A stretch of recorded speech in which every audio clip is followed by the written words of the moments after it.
Okay, let's talk about gates. What is a gate? In simple terms, a gate allows a signal to pass through it only when it's above a set threshold. When a gate is open, it passes signal. When a gate is closed, it doesn't pass signal. The controls on most gates are threshold, ratio, attack, hold, release, and range. Seems like a lot, so let's just break it down. The threshold controls when the gate will open and close based on how loud the signal is. The attack, hold, and release knobs are all about timing. The attack knob controls when the gate opens after it hits the threshold. The hold knob controls how long the gate stays open. And the release knob controls how long it takes for the gate to close. The last feature about a gate is range.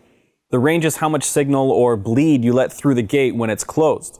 You can completely block out all audio until the gate opens, or you can allow more audio to sneak in the gate for a little more of an organic feel. So what I'm about to play for you is a recording of one microphone on one tom drum on a drum kit during a concert. You'll notice there's a lot of bleed from the cymbals, snares, even the vocal. And once you start adding multiple mics into a mix without gates, it really clouds up a mix. So what we'll do is we'll add a gate to it so you can see and hear what a gate does to cut out all that other stuff.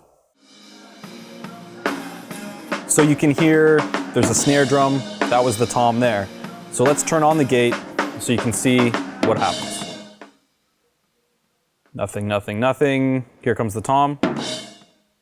So you still get the bleed, but all the space in between of playing the other drums goes away. So let's play with the threshold. This is with the threshold completely lowered. So the gate is being used, but because the threshold is all the way down, it's letting everything through. So we'll raise the threshold up until the gate kicks in. So now we're just getting the snare drum and the tom.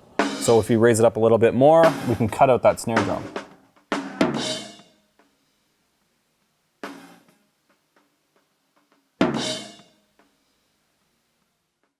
So we have a fast attack. Let's focus on hold. I'm going to show you guys a really fast hold, so the gate's only going to stay open for a very short amount of time.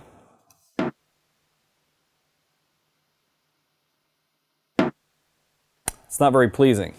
So what we'll do is we'll make the hold stay open longer so we can hear more of the drum as it's being played.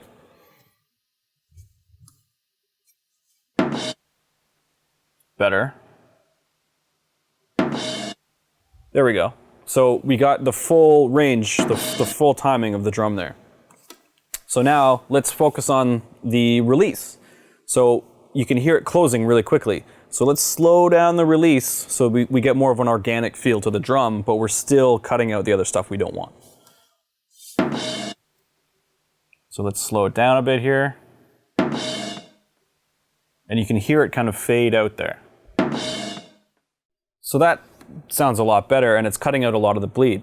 And when you add that to every single drum, it opens up a lot of space in your mix. It's very helpful.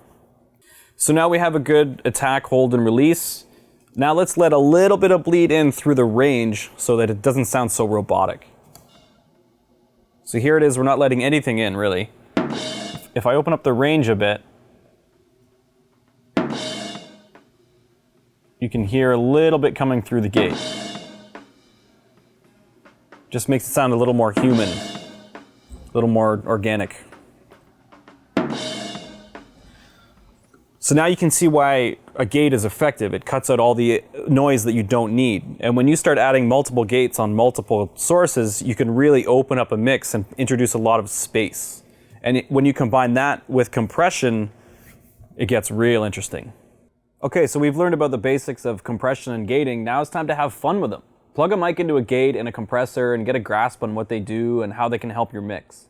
Compressors and gates are very powerful tools in live and studio audio. Knowing how to use them properly and effectively will take your mixing abilities to the next level.